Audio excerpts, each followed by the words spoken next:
হাদিস ইমাম আল্লামা Jalaluddin Suyuti রহমতুল্লাহ আলাইহি যে সময় নদীর কিনারাত গিয়া কইলা হে নদী আর কুশিয়ারা সুরমা নদী না, পদ্মার মেঘনা নদী না, পৃথিবী বিখ্যাত একটা নদী যে ঢেউটা হইল সমুদ্র সমতুল্য ঢেউ। নদীর কিনারাত খাড়া হইয়ালে নদী চিননি আমি খে মদিনার নূরে মুস্তাফা রহমতুল্লিল আলামিন মুহাম্মদুর রাসূলুল্লাহ সাল্লাল্লাহু আলাইহি সাল্লামের জলিলুল কদর সাহাবী ইসলাম জগতের দ্বিতীয় খলিফা হযরতে উমর ইবনুল খাত্তাবের পক্ষ থেকে ইসলাম প্রচারের লাগি আমরা এই পর্যন্ত আইছি। তুমি আমরা সুবিধা দেও, আল্লাহর ওয়াস্তে আমরা তুমি জুলুম করিও না। সত্যিকার অর্থে নবীজির ইজ্জত আর হযরতে উমর রাদিয়াল্লাহু তাআলার ইনসাফের দোয়াই দিয়ে তোমারে কইয়ার এই মুহূর্তে আমরা গুড়া তোমার উপরে দি ছাড়মু। আল্লাহর ওয়াস্তে আমরা উপরে জুলুম করিও না। যে সময় গুড়ারে চলন্ত নদীর উপরে দি ঢেউর মাঝে দি ছাড়ি দেন, বিশাল সমুদ্র অতিক্রম করিয়া মুসলমান মুজাহিদ গিয়া ইসলামের পতাকা লইয়া গিয়া হাজির হয়ে যায়। সুবহানাল্লাহ। খালি তা নাই, শুধু তা নাই, অনভিজ্ঞ উলামা হযরত হলাসেন জিকাই হযরতে উমর রাদিয়াল্লাহু তাআলা হযরতে সেনাপতি জিকাইছিলা যে আমরা সাথী হগলর আমরা কোনো মুজাহিদর কোনো একটা জিনিস নদীর মাঝে পড়ছে নি, এর কোনো ক্ষতি হয়েছে নি? এক মুজাহিদে উঠিয়া কইসলা সাহেব গুড়া যখন ঢেউর মাঝে দৌড়াদৌড়ি করছে, ঢেউর মাঝে যখন উপরে দিয়ে উঠছে নামছে, ওই সময় গুড়ার কারণে ফালানির কারণে আমার খানির পানি পাত্রটা নদীর মাঝে পড়ে গেছে। আল্লাহ নবী সাহাবী এখন সত্যি করে কও হাসাও করছে নি? কইন আমি আল্লাহর যা চাকরি রাখিয়া কই আর আমার খানির পানির পাত্রটা পড়ে গেছে। আল্লাহ নবীর সাহাবী যাই নদীর কিনারাত গিয়া খাড়াইয়া কইন হে নদী আল্লাহর হাবিবের ইজ্জতের দোয়াই দিছি, হযরতে উমর রাদিয়াল্লাহু তাআলার ইনসাফের দোয়াই দিলাম। আমার একজন সাথী মুজাহিদর একটা পানি পাত্র তোমার মাঝে পড়ে গেছে, যদি সত্যি নবীজির ইজ্জত আর হযরতে উমরের ইনসাফ ঠিক হইয়া থাকে আমার মুজাহিদর খানির পানি পাত্র ফিরাইয়া দিবাই। সাথে সাথে নদীর নিচে তলে খানির পানি পাত্র বাসি বাসি আতইয়া পড়ছিল। এগুলা সত্যিকার অর্থে কিচ্ছা আনি না মুসলমানের স্বর্ণোজ্জ্বল ইতিহাস। জুড়ে হো মুসলমান, এগুলা কিচ্ছা না ইতিহাস। মুসলমানের গুলা মানতে না চাইলে খারে দিয়ে মানাইতা মাথই না, মানতে না চাইলে কিচ্ছু দিয়ে মানাইতে পারতায় না।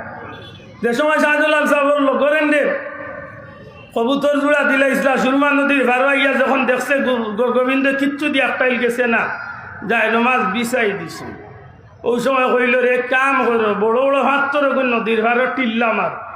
যে সময় ইয়া ঠান্ডা বেড়ি দিব ওই সময় ধাক্কা মারি ছাড়বো, বিশাল বড় বড় পাথর হল শিল হল নিয়ে টিল মারছে।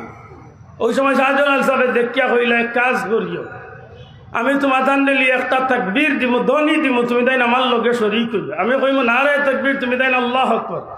আমি কইম শিল, তুমি তাই কই হট। ও যুবক সকল মনে রাখো আমরা কোন দেশের মানুষ। আধ্যাত্মিক জগতের রাজধানী এমনি নাই।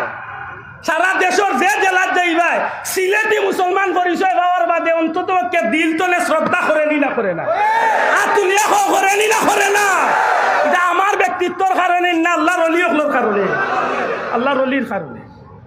মনে রাখুন জানো যে সময় আল্লাহর ওলি আরম্ভ করলা নারে তাকবীর আল্লাহু আকবার শিল হট, সাথে সাথে নদীর মাঝখানে তাকবীর আরম্ভ হওয়ার সাথে সাথে বিশাল বড় বড় পাথর শিলগুলা উড়ি উড়ি তুলার মতো হরি হরি রাস্তা পরিষ্কার হয়ে গেছে। যে সময় দেখছিল আর একটা এবার কোনো সুযোগ নাই, ওই সময় কিতা করছিল মুসলমান হগলর যাত্রাপথে ফাওয়ার তলে বাত ছিটাইয়া দিয়া হয়েছিল। মুসলমানে বাতও ভাড়া মারে না রিজেক। যে সময় শাহজালাল সাহেবের যায় নামাজে ইয়া কিনারা লই লিছিল, ওই সময় শাহজালাল সাহেব উঠিয়া কইলা রে আমার ভাই নিজামুদ্দিনে যেন কবুতর জোড়া দিছিলা হি জোড়া খো। সুবহানাল্লাহ কইতা না, জুড়ে কইতা না সুবহানাল্লাহ। গত কয়েকদিন আগে শুনলাম একে ওয়াজ ঘর বাংলাদেশ আর ভারত ছাড়া আর কোথাও মাজার পাইলাম না। আমি কই গেছলে কান। আচ্ছা হোক যাই জঞ্জাতো নে বেসুগঞ্জ নে জকিগঞ্জ নে কোনো মানুষে উঠি গবে গবে উঠিয়া কয় এই আল্লাহ কম বয়স 3 বার সিলেট নেওয়াই লিছিতে তো বহুতটা কই লিছে না মাথই না দেখব বহুত বড় গপ কই লিছে না। হে কম বয়সে 3 বার সিলেট আইছে, মানে 50 বছরে 3 বার সিলেট আইছে, কত বড় উদ্যোগ আমার গেছে কোন জায়গা।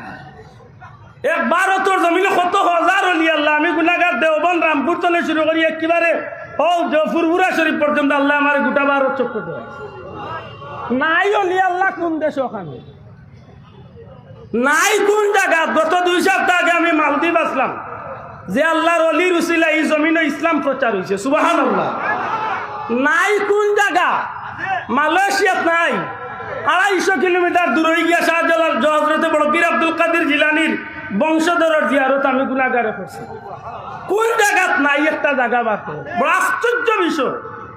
কারণ কিতা আমার পীর মুর্শিদ ফুলতলি যাও একটা কথা কইতা, বাবা বল রে একটা ইহুদি খ্রিস্টান হলে লেবাস দিয়া টেকা দিয়া মুসলমানি জুরত দৌড়াইয়া বাজারও একটা ছাড়ছে, এটা মানুষের ইমান নিয়ে ডাকাতি শুরু করে। ঠিক নি না ঠিক নাই? আজকে হাসা করি মুসলমান এই কঠিন অবস্থার মাঝে ইটাই আমরা ইমান দিয়া টানাটানি আরম্ভ করছই না করছই না? একটু মনে রাখেন যেন আমি এক আয়াত পড়ছিলাম, আল্লাহ রাব্বুল আলামিনে ফরমাইন এমন কিছু মানুষ আছে যারা জান প্রাণ আল্লাহরে খুশি করার উদ্দেশ্যে, আল্লাহর উদ্দেশ্যে তারা জান বা তারা প্রাণটারে, তারা জীবনটারে তারা বিক্রি করিয়া দেয়। এবার তা জুড়ে হোক সুবহানাল্লাহ। আর ইটা মানুষের প্রতি আল্লাহ বড় দয়াশীল। এবার তা জুড়ে কইতা নাই সুবহানাল্লাহ। ইটা মানুষের প্রতি আল্লাহ বড়, জুড়ে হোক আল্লাহ বড় দয়াশীল। আজকে আপনি আফগানিস্তানের ইতিহাস বার করি দেখো কোয়া আশ্চর্য ইবা, যেটা মানুষে আল্লাহর রাস্তায় জীবন কুরবানি করছে। শাহজালালের দরবারে একটু পরে আইন আপনি নগদ আইস্তনে কয়দিন আগর ইতিহাস বার করি দেখো কোয়া আল্লাহর রাস্তায় যেটা মানুষে জীবন কুরবানি। সময় তো হাজিরিন, হাফিজে কুরআন বাচ্চাইতে মক্তবর মাঝে তিলাওয়াত করতে আসেন, কুরআন শরীফ বুকুর মাঝে লইয়া, কুরআন শরীফ বুকুর মাঝে লইয়া বাচ্চাইতে রওনা দিছেন। প্রায় 70টা বাচ্চা রওনা দিছেন। কই আফরিন নাউজুবিল্লাহ সেই রাশিয়ান সোভিয়েত ইউনিয়নের ডাকাইতলে ইয়া মুসলমানের বাচ্চাইন কুরআনে হাফিজগুলোরে খাড়া করছে, উঠিয়া কইছে তোমরা এই মুহূর্তে আমরা কতল করিলেন। কিতাদি কতল করব, দাদি চাকু দি ইত্যাদি কিচ্ছু না, ব্রাশ ফায়ার করিয়া গুল্লি করিয়া কতল করব। খালি কতল করব কইয়া শেষ নাই, লাইন ধরাইছে, এক লাইনে এরার বুকে দিয়ে গুল্লি আরম্ভ করছে। কিন্তু আল্লাহকে এখন নগদ আল্লাহকে যে সময় বাচ্চা ইন্দুতারে গুল্লি করিয়া প্রত্যেকটা বাচ্চারে ফ্লাশ করে নিছে, কয়েক মিনিট বাদে তারা গেছে কি সৈন্যকল, রাশিয়ান সৈন্যকল গেছে কি, মুসলমানের বাচ্চাইন হাফিজে কুরআন হল মাটির মাঝে পড়িয়া আছে। কিন্তু কিছু সময় বাদে তারা ভাই বাপ বন্ধু বাবা আপনজন হল যেমনি গ্রামতনে বাড়িয়া আইছে, আইয়া দেখে প্রত্যেকটা বাচ্চা জমিনের মাঝে হুতনটি। আল্লাহর কসম একটা বাচ্চার শরীরে একটা গুল্লি লাগছে না, প্রত্যেকটা গুল্লি বুকুর মাঝে কুরআন শরীফের ভিতরে আমাইয়া ফাতায় ফাতায় কুরআন শরীফের মাঝে গুল্লিগুলা একবার বিবেক রে জিকাই না আমি কোন ধর্মের মানুষ, আমি কোন ধর্মের মানুষ একবার চিন্তা করি। আমরা আজকে কোন পথে রওনা দিছি? শাহজালাল সাহেবের কথা শুনলে অনেক মানুষের দেখা যায় ভাওয়ার কিরা মগজ উঠে, অনেক মানুষের নাম সহ্য করতে পারে না। বাবা মাজার কেন্দ্রিক কোনো বন্ডা মিল লগে আল্লাহ সাক্ষী রাখিয়া কই মাজার কেন্দ্রিক কোনো বন্ডা মিল লগে অন্তত আহলে সুন্নাত ওয়াল জামাতের কোনো মুসলমানের কোনো জাতর সম্পর্ক নাই। দয়া তুলিয়া কইতই বা আসেনি, আরো দূরে কও আসেনি। আমরা মাজার জিয়ারতকারী না আমরা মাজার পূজারি? আল্লাহ তো এই কথা খান কো মাজার জিয়ারতকারী না মাজার পূজারি? আমরা মাজার জিয়ারত করি, আমরা মাজার জিয়ারত করি, আমরা মাজার পূজা করি না। কিন্তু বড় দুঃখের বিষয় আজকে সেই আল্লাহর ওলির দরবার কেন্দ্রিক এমন কিছু কথাবার্তা হল বার হয় যেটা কথায় গিয়া মুসলমান হিসাবে আমরা রক্তকরণ হয়ে যায়, আমরা সহ্যর ভাড়া যাই কি সত্যিকার অর্থে আমি মনে করিয়া দিতাম চাই।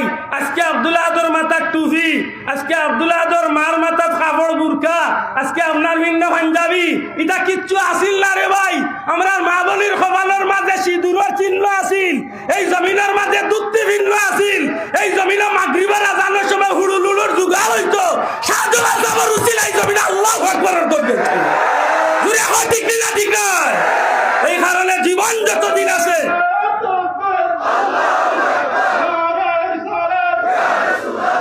আল্লাহর ওলিয়গুলোর অনুসরণে অনুকরণে আমরা যেন আল্লাহর পথে জীবনটা কুরবানি করতে পারি। আমিন। আমার ভুল বেয়াদবি আল্লাহর ওয়াস্তে মাফ